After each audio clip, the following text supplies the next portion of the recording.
Révérend Gauthier Mbilé, bonjour. Bonjour. On passe un moment aujourd'hui avec vous parce que vous publiez un livre, celui-ci que j'ai dans la main, que vous avez également dans la main, Le Dieu de gouvernement aux éditions Percé. J'ai envie de vous poser une première question. On est dans une époque, en 2013, où tout va très vite, on ne prend plus le temps de lire. Pourquoi publier un livre? Oui, comme on le dit un peu, les paroles s'envolent et les écrits restent. En fait, je suis un conférencier biblique et j'ai donné plusieurs conférences, pas d'une centaine. À un moment donné, je me suis dit, bon, tout ce que je fais, c'est à l'oral. C'est vrai qu'il y a des choses qui sont enregistrées, qui sont sur des supports audio. Mais j'ai cru comprendre par le Saint-Esprit que les écrits vont très loin. Vous pensez que c'est important de donner Très important. des outils comme celui-ci? Considérez-vous que c'est un outil? Vous le titrez comme un essai. Qu'est-ce que ça peut signifier?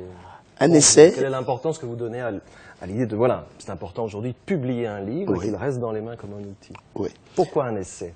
Un essai, parce que c'est un peu la terminologie de ceux qui sont dans le domaine de la littérature. Quand on développe des idées, ses convictions, ils appellent ça un essai, donc c'est pour ça qu'ils ont appelé ça comme ça. Mais ce sont des paroles que nous avons expérimentées dans notre vie et qui nous a même poussé de sortir ce livre qui est le tout premier. Dans toutes les conférences que j'ai eu à faire, j'ai trouvé que celui-là, je le sors en premier parce que il y a beaucoup de choses qui sont dedans qui ont transformé ma propre vie. Alors voilà, je lis dans l'avant-propos justement, je vous dis ceci, donc c'est pratiquement les premières lignes qu'on a quand on ouvre le livre. Cher lecteur, j'ai voulu par cet ouvrage partager avec vous un des grands enseignements qui a bouleversé ma vie et m'a ouvert le chemin du succès. Vous pouvez nous parler quelques instants de ça, peut-être? Pourquoi, en quoi cette matière de conférence a bouleversé votre vie? Parce que dans la vie chrétienne, je voyais d'abord, je donnais beaucoup d'impact à la prière et à croire à ce Dieu de miracles, attendre les miracles par la foi. Mais j'ai compris que la foi avait un côté intelligent. Parce que Dieu, justement, est un Dieu de gouvernement, c'est-à-dire il amène les gens dans un cadre des principes. Il faut comprendre ces principes-là. Hors de ces principes-là, quelle que soit la prière que tu peux faire, Dieu ne te répond pas par rapport à ça. Et quand j'ai reçu cette révélation de la part de Dieu, de certaines lignes, de certains principes dans lesquels il faut demeurer pour le voir agir, il m'a expliqué justement ces notions de gestion des ressources que nous avons autour de nous. C'est ce que je développe là et j'ai organisé ma vie dans ce sens-là. Et j'ai vu qu'il y a des portes qui peuvent s'ouvrir très facilement quand on respecte ces principes. On va repartir peut-être ensemble du titre, qui est un titre qui interpelle, qui est assez étonnant comme ça de premier abord, le Dieu de gouvernement. Et vous dites en quatrième ici, si l'homme est en lui-même un gouvernement, il a besoin, pour gérer ses ressources internes et externes, de bien connaître les principes attachés à chacun de ses ministères, au nombre de 12. Pourquoi pourquoi le terme de gouvernement? Est-ce qu'on peut parler de ça? Ça part du fait que, quand nous lisons dans le livre de l'Apocalypse, Dieu élève Jean et il dit « Viens, je te ferai voir l'épouse de Christ ». L'épouse de Christ, c'est l'Église. L'Église, c'est nous. Mais cette épouse qu'on présente à Jean, c'est une ville, à Jérusalem céleste. Et cette ville a 12 portes. Les portes, les portes servent à faire entrer quelque chose et à faire sortir quelque chose. Alors ça, c'est une notion importante, peut-être qu'on peut prendre le temps d'exprimer. On parle de la ville, percée de ces 12 portes. J'aime bien cette idée, cette image que vous utilisez de dire c'est faire entrer et faire sortir quelque chose. Comment est-ce que vous pourriez nous simplifier cette idée-là?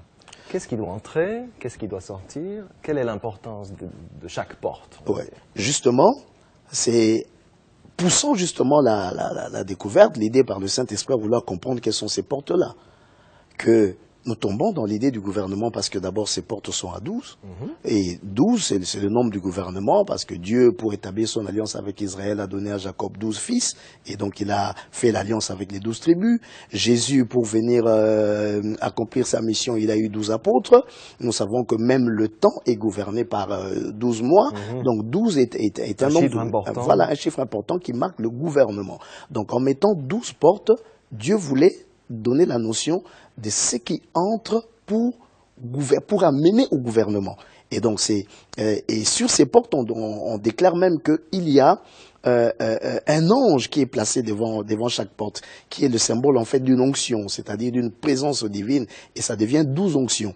Et donc, par l'esprit, nous avons cherché à comprendre ces 12 portes de gouvernement, quelles sont ces portes-là? Et c'est là que nous détaillons justement les 12 chapitres qui correspondent à des ministères comme si on était dans un gouvernement. Et l'homme est en lui-même un gouvernement. Ce qui se passe dans les nations, ce que nous voyons dans les nations, les gouvernements des nations, n'est qu'une extrapolation ou une extension de ce que est l'homme. Parce que la nation commence d'abord par l'homme.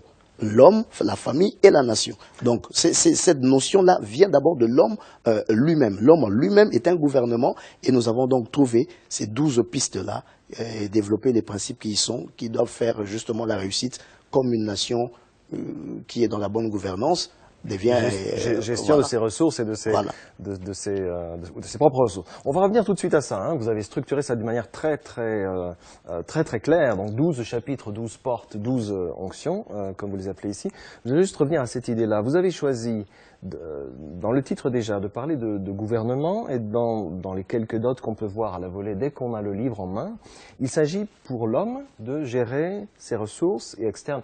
Est-ce que ce que vous visez, c'est un chemin, des pistes, un outil comme ce livre, pour des pistes d'accomplissement pour l'homme, des pistes d'épanouissement? Est-ce que, avant de détailler ces 12 chapitres, est-ce que c'est ça la motivation? Exactement, c'est ça la motivation, parce que l'homme vient sur la terre avec une mission. Et pour dire, comme Jésus a dit, tout est accompli, ou comme l'apôtre Paul a dit, j'ai achevé ma course, il faut atteindre une destinée, il faut atteindre des buts. Nous avons des rêves que Dieu met en nous et nous devons les voir se réaliser. Or, comment arriver à ça? Mais autour de nous, il y a des ressources de différentes sortes. Nous avons le temps, nous avons l'énergie, nous avons les informations, nous avons les contacts, nous avons les hommes, nous avons tout ça autour de nous. C'est de la manière dont nous allons gérer ces choses pour atteindre le but qui fera que l'on réussisse. Le succès. Réussir, c'est quelqu'un qui a atteint son but, mais justement parce qu'il a bien géré les ressources qui étaient autour de lui.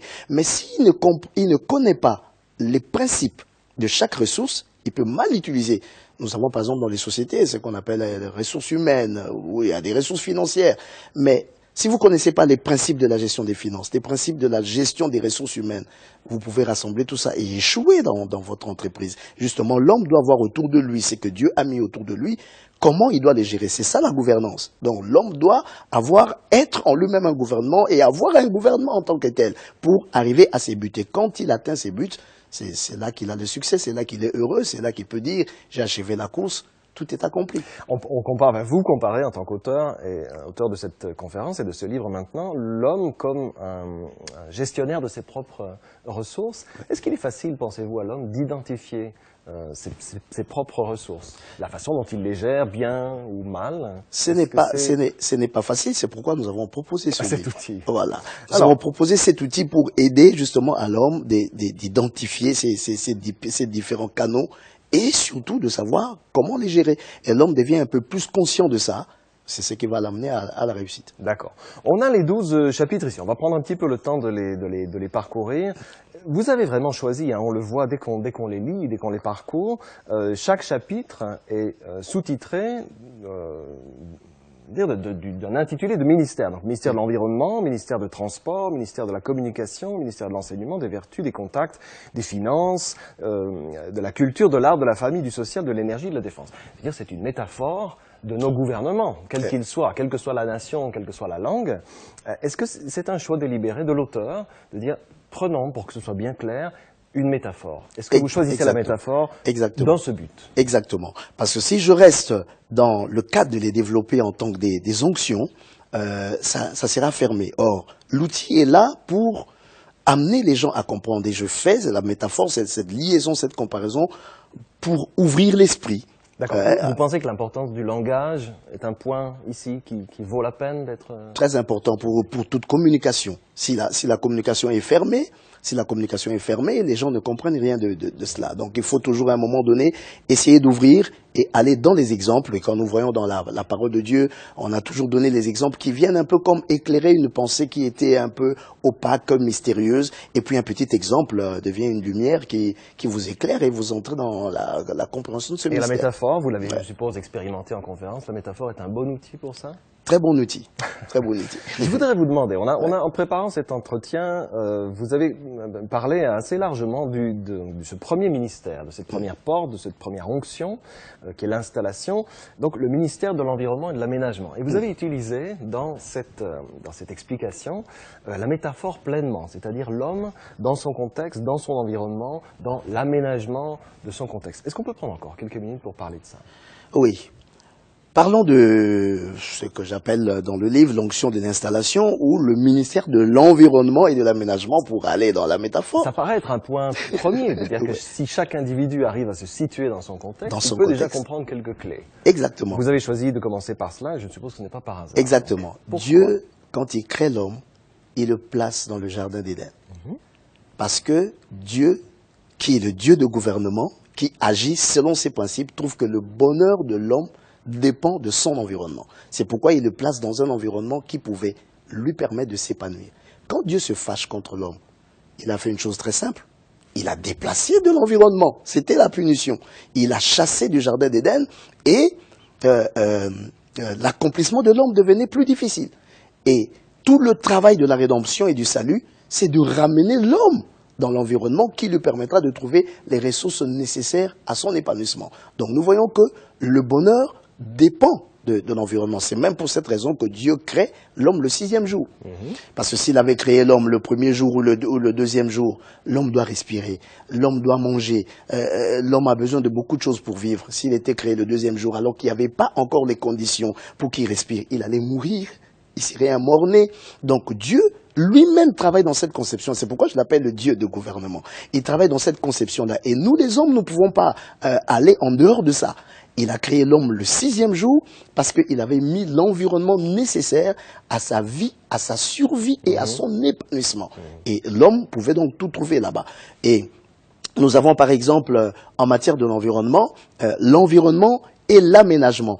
Quand tu ne trouves pas ce qu'il te faut dans ton environnement, tu dois l'aménager. Alors ça, c'est un point important. Ouais. C'est-à-dire, si on ne trouve pas ce qu'il faut dans cet environnement, ce n'est pas toujours facile à identifier. Comment peut-on identifier ça? Quelles sont les clés, les pistes que vous donnez pour que chaque individu puisse identifier la façon dont, oui ou non, son environnement lui convient, lui permet l'épanouissement? Il doit commencer par se connaître. C'est pourquoi on dit que ça dépend de l'identification.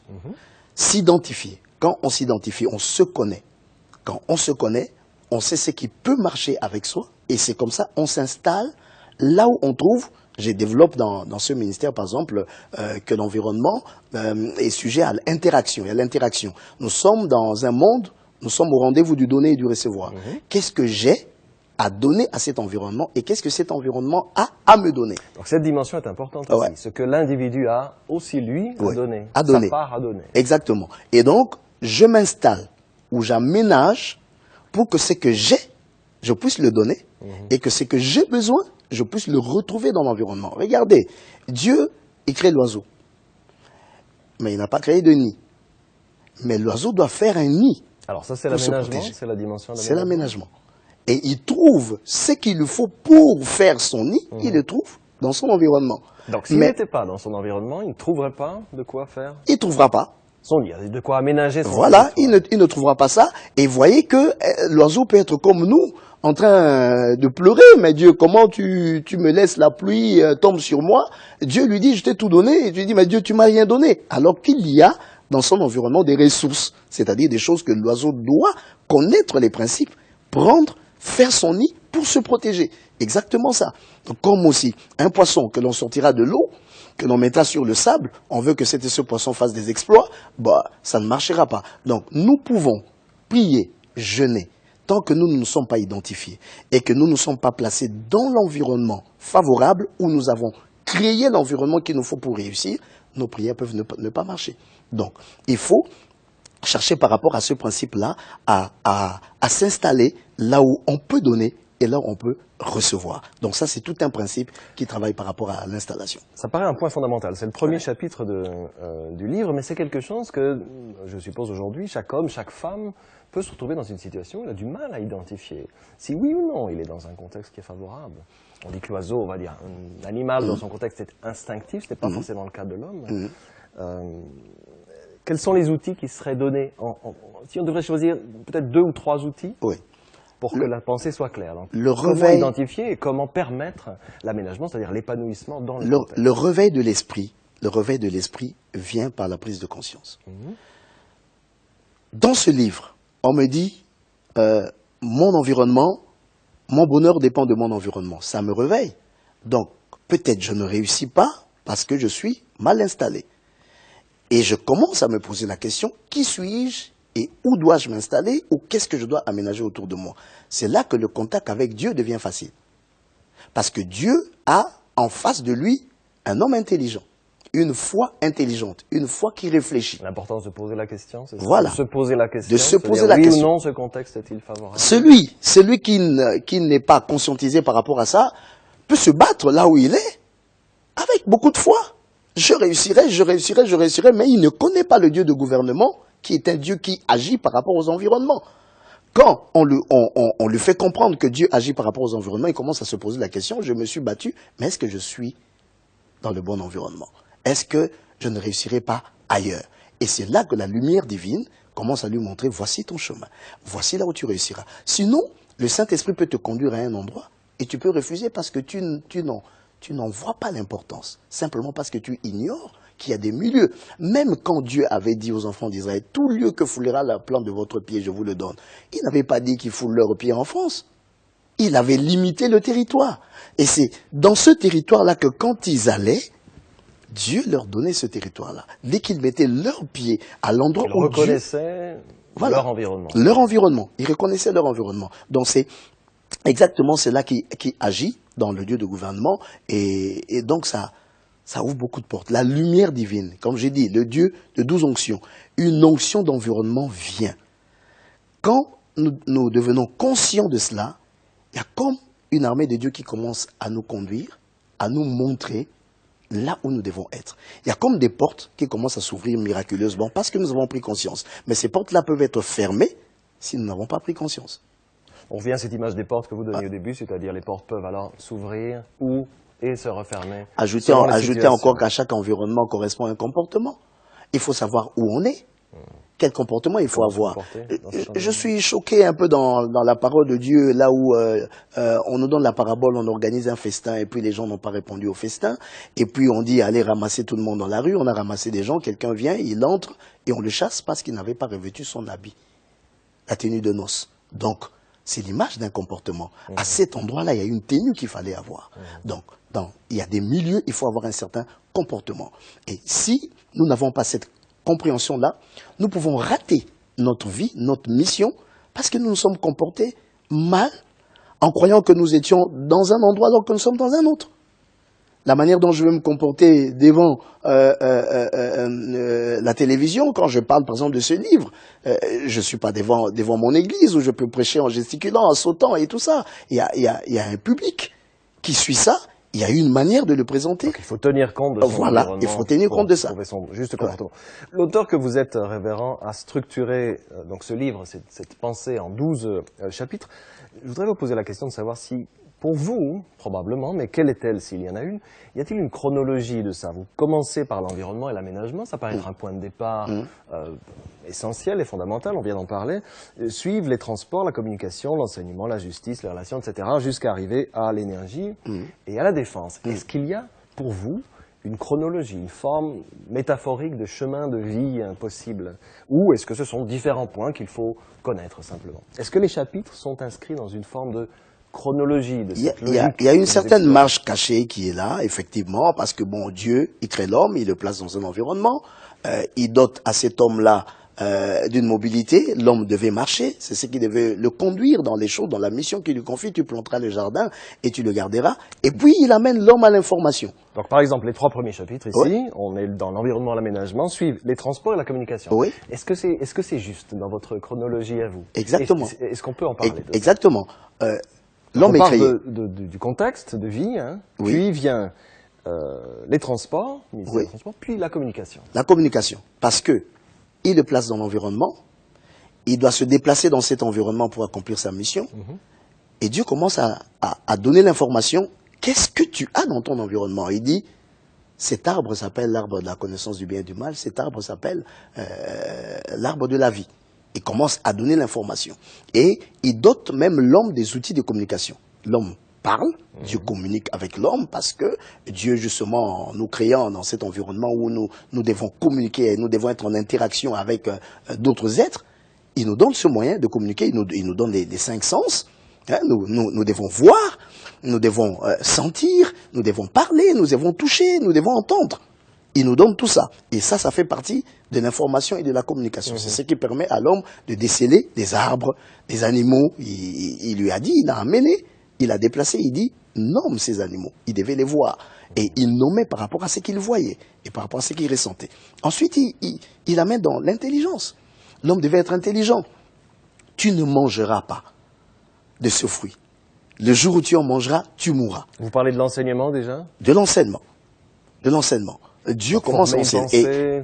Exactement. Et c'est ce qui a raté. C'est ce qui a raté. Le premier homme a raté ça. Parce qu'il a échoué dans ce travail-là. C'est ce qui l'a ramené plus bas.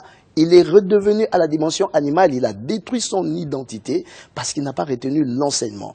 Or, aujourd'hui, nous devons savoir que le Saint-Esprit est un esprit d'intelligence. On ne peut pas faire des choses sans intelligence. C'est l'intelligence qui nous donne le savoir-faire. C'est l'intelligence qui nous permet de comprendre Dieu, parce que Dieu est omniscient, c'est un Dieu d'intelligence. Dieu travaille avec nous en fonction de ce que nous connaissons. Il s'approche de nous pour nous faire découvrir des choses. Et quand nous découvrons, nous connaissons, c'est alors qu'il marche avec nous. C'est lui qui ne connaît pas les choses. Dieu ne marche pas avec lui dans ce terrain-là. Donc, il ne nous donne pas les grandes missions si nous n'avons pas la connaissance des choses attachées aux grandes missions. Et nous restons dans les petites gestions. Il ne peut pas t'emmener dans quelque chose où les armées célestes vont se déployer, ils viendront travailler, et puis il y a un conflit, parce que ce qu'eux ils disent, toi tu ne les comprends pas. Quelle est la visée essentielle de cet outil? C'est la croissance de l'individu? C'est son épanouissement spirituel? C'est tracer un chemin de vie qui soit cohérent, qui soit solide? C'est l'élévation de l'être pour une connexion avec Dieu et les armées de Dieu, afin de réussir la mission qui est cachée dans chaque personne. L'accomplissement, la réalisation de l'être. D'accord. Vous développez des choses qui sont vraiment, vraiment très claires dans la métaphore. Hein. Je l'ai déjà dit, mais plus je le vois, plus je le redirai. Des choses qui sont vraiment fondamentales pour notre société, dans notre société, l'enseignement, les relations d'individu à individu. Vous avez, donc le chapitre 9 est consacré à la culture et à l'art, chapitre 10, la famille, le social, l'énergie, la défense. J'ai envie de vous poser une question, révérend. Si je reste dans la métaphore, et que je disais, voilà, je vous confie le portefeuille d'un de ces gouvernements, lequel prendrez-vous? Y a-t-il une de ces portes, une de ces onctions, un de ces ministères qui vous semble vraiment fondamental pour l'être humain, dans le regard de Dieu? Alors, on a parlé des premiers c'est la mise en mouvement, c'est l'apprentissage d'un système de pensée, etc. Mais si vous deviez choisir, prendre le portefeuille d'un de ces gouvernements, ce serait lequel? C'est une métaphore? Vraiment, ça me... Quel est le chapitre qui vous semble être le plus... en tout cas, qui vous tient à cœur? On a parlé tout à l'heure du fait que cet enseignement, la matière de cette conférence avait été un bouleversement pour votre vie. Est-ce qu'il y a un point là qui rayonne, qui vibre plus particulièrement pour vous, ou pour l'auteur que vous êtes aujourd'hui? L'intelligence. L'intelligence. L'intelligence est la porte de tout. On ne peut rien faire et rien réussir. Dieu nous a créés comme des êtres intelligents. C'est pourquoi il nous appelle hommes. Quand il dit « faisons l'homme à notre image », il voyait doter à l'homme l'intelligence. L'intelligence est la porte de tout. Et c'est pourquoi lui-même, il a amené l'homme. J'ai dit l'homme a échoué là. Il est redevenu à la dimension, à la dimension animale quand il a échoué dans l'enseignement. Et Dieu fait un effort jusqu'aujourd'hui. La Bible dit, mon peuple périt par manque de connaissance. La connaissance divine, elle est extraordinaire, elle est étendue. Et chaque pas dans notre vie, en fait, Dieu nous amène à quoi? À découvrir, à connaître, à découvrir, à connaître. On ne donne pas des grandes responsabilités à celui qui a l'intelligence primaire. Il faut toujours monter en intelligence. Et l'intelligence vient par un principe d'addition. C'est en connaissant le 1 plus 1 égale 2 qu'on finit par connaître les logarithmes ne peut rien. Si tu n'as pas maîtrisé le 1 plus 1 est égal à 2, tu pourras jamais, ça sera une casse-tête pour toi, les logarithmes. Donc, chaque jour, nous devons ajouter. Et quand nous voyons, là où Jésus-Christ félicite la foi des gens, il félicite l'intelligence. Quand il rencontre cet homme qui dit, tu n'es pas digne de venir jusque dans ma maison. Regarde, moi je suis un soldat. Je donne des ordres à mes soldats. Je dis, Alain, va, il va, viens, il vient. Il dit à Jésus-Christ, tu n'as pas besoin de te déplacer, dis un mot. En fait, il voulait dire à Jésus, tu as une armée invisible. Donne seulement un ordre et ces armées vont agir dans ma maison. Ça, ce n'est pas croire pour croire. Ça, c'est une foi intelligente. C'est quelqu'un qui a de l'intelligence. Même la femme qui a dit, même les chiens mangent la nourriture qui tombe de la table des fils. C'est une femme qui a réfléchi. Et c'est là que Jésus-Christ dit, même en Israël, je n'ai jamais vu une si grande foi. En fait, la foi a ce côté intelligent. La foi est ferme quand elle est basée sur l'intelligence. Donc, je crois, pour moi, tout ceci, d'abord, est le fruit de l'intelligence. C'est parce que... Chaque étape est une étape fondamentale pour permettre de rejoindre cet accomplissement. De rejoindre. C'est une forme d'équipement, comment on pourrait dire ça? Que l'être humain soit équipé. Justement, qu'il soit équipé, comme je le dis un peu. Chacun doit installer comme c'est des types de cabinets, un peu comme un gouvernement. Et il faut placer un type et vérifier. Est-ce que mon cabinet d'information fonctionne? Que si je dois toucher par exemple l'information, l'homme est un récepteur et un émetteur. Là où nous sommes assis, il y a plusieurs informations qui circulent que nous ne palpons pas. Mais c'est là, ça circule. Il y a même des ondes des radios qui nous traversent là, et ainsi de suite. Mais l'homme doit apprendre à capter les informations qui lui sont nécessaires pour le bâtissement de sa vie, un peu comme un chef de chantier qui amène les matériaux qu'il faut pour la construction de sa vie. Et nous avons dans notre être la conscience qui est un filtre. C'est la conscience qui nous permet de dire oui à une information ou non à une information. Parce que quand on dit oui à une information, l'information vient se graver dans le subconscient. Et le subconscient émet sans notre volonté. C'est-à-dire, si j'ai logé un non dans mon esprit, je viens négocier quelque chose pour un oui, mais mon esprit émet le non. C'est ce non-là qui sort de mon esprit qui va influencer mon interlocuteur et qui va l'amener à dire non. En fait, c'est moi qui l'ai amené à dire non. Parce que je dégage le non que j'ai laissé passer en moi parce que j'ai laissé passer des informations. Or, Dieu nous donne la capacité de refouler les informations qui ne sont pas nécessaires pour notre construction. Donc, une information qui vient, je trouve que cette information-là est négative pour moi, je la chasse de moi. Je ne laisse pas cette information dépasser ma conscience pour se graver dans mon subconscient. Et quand je loge donc des pensées de la réussite dans mon subconscient, ce qui se ressemble, s'assemble. Je commence à attirer les pensées ou les choses semblables à la pensée qui est gravée dans mon subconscient. Parce que j'ai logé la réussite, parce que je dis que je vais réussir telle chose, je commence à créer les opportunités, je commence à créer les situations. C'est moi qui crée. Finalement, je deviens participant à la création des opportunités de ma vie, rien que par la loi de l'information. Vous définissez ça, finalement, cet outil-là, comme une forme de programme de croissance.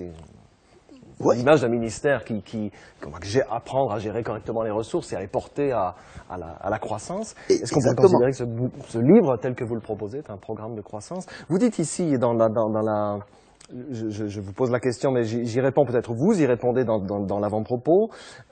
Depuis que j'applique les principes que j'ai énoncés dans cet ouvrage, beaucoup de mes projets réussissent. J'espère, dites-vous, qu'à ces lectures, vous aussi, vous serez enrichis dans votre homme intérieur et que son contenu vous ouvrira l'esprit sur la bonne gouvernance personnelle en vue d'un épanouissement complet. C'est vraiment un programme de croissance et d'épanouissement. C'est bien ça dont on parle. Exactement. Je donne un exemple. Je suis aujourd'hui en train de parler de ce livre. J'ai écrit un livre. Quelle que soit la richesse de ce qui peut se trouver dans ce livre, si je ne m'assois pas comme aujourd'hui pour en parler, c'est-à-dire pour informer, qui découvrira ce livre? Ce livre pourrira quelque part. J'aurais beau prier, Dieu, je veux que mon livre soit connu, je veux que les gens lisent ça, mais il y a une loi que Dieu a placée, qui est la loi de l'information. Il faut que j'utilise cette piste. Je prie et j'utilise la piste parce que c'est le Dieu de gouvernement. J'informe que voilà, il y a un livre, voici ce qui est écrit dedans. Et directement, les gens commencent à s'y intéresser. Et vous voyez des multitudes de gens qui commencent à chercher le livre, alors que le livre pouvait mourir dans un placard. Et vous reconnaissez, on en parlait au début de l'entretien, que prendre un livre, s'asseoir, prendre un temps à part pour l'ouvrir, ça revêt presque un caractère exceptionnel aujourd'hui, en 2013. Oui. Quel serait l'argument que vous pourriez donner en guise de conclusion pour dire ce livre est un véritable outil pour votre épanouissement, en quelques mots? Parce que ce qui est écrit, selon moi, c'est une grande richesse. J'ai expérimenté ces choses et j'ai voulu les partager. Et j'ai essayé de canaliser ma vie selon tout ce que j'ai écrit là. Chaque fois que j'applique, je réussis. Chaque fois que je gaffe par rapport à un principe, je comprends d'où vient mon échec. D'où il y a de l'intérêt. Je crois qu'on s'arrête quand on s'ennuie. Mais il y a de l'intérêt. J'ai écrit ce livre avec passion. Moi-même, je le lis et je le relis. Et je crois que ceux qui vont le lire, ils ne pourront pas s'arrêter. Ils ne pourront pas s'arrêter. Et si ils appliquent les principes qui sont dedans, qui ne viennent pas de moi, mais Dieu me les a inspirés. Je ne les connaissais pas. C'est dans la prière que j'ai reçu un peu ces choses. Et j'ai guidé ma vie par rapport à ça. Ça a apporté de la réussite. Pourquoi ne pas le partager? Que les gens, qu'ils commencent, ils ne s'arrêteront pas. Le Dieu de gouvernement, en préparant cet entretien, révérend Gauthier Mbulet, vous me disiez que ce n'était pas le dernier. Eh bien, il y aura sûrement d'autres occasions de présenter vos futurs ouvrages. Celui-ci, donc, Le Dieu de gouvernement, qui est paru aux éditions Percé. Merci beaucoup, révérend. Merci.